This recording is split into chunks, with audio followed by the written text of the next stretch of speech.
अस्सलाम वालेकुम। आज जो हमारा टॉपिक है वो है present perfect tense.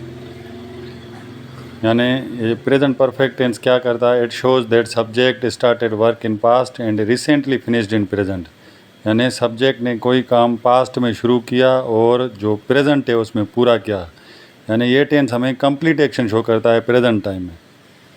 For example, मैंने सबक लिखा है, बच्चे रोटी खा चुके हैं। अभी आप देखें इसमें जो एक्शन है, लिखा है, खा चुके हैं, नक्शा बनाया है, कर चुके हैं, मिल चुका है। अभी लिखा है यानी लिखने का काम पास्ट में शुरू किया, अभी पूरा किया। अभी अब वर्ब को देखें ना कि कंप्लीट एक्शन शो कर रहे हैं।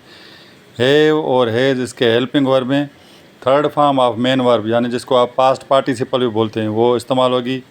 इसकी जो फॉर्मेशन है वो subject, helping verb, main verb, object और कॉम्प्लीमेंट।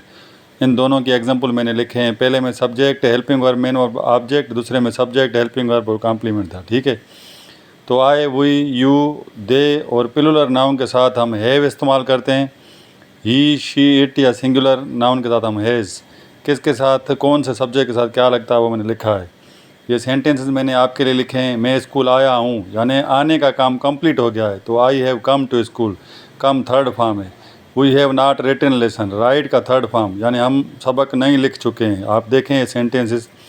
उसके अलावा मैंने आपके लिए सेंटेंसेस लिखे हैं, तो आप इनकी ट्रांसलेशन करें और ये देखें कि किसके साथ क्या हेल्पिंग वर्ब लगेगा। उम्मीद करते हैं आपको ये लेक्चर समझ में आएगा। Thank you.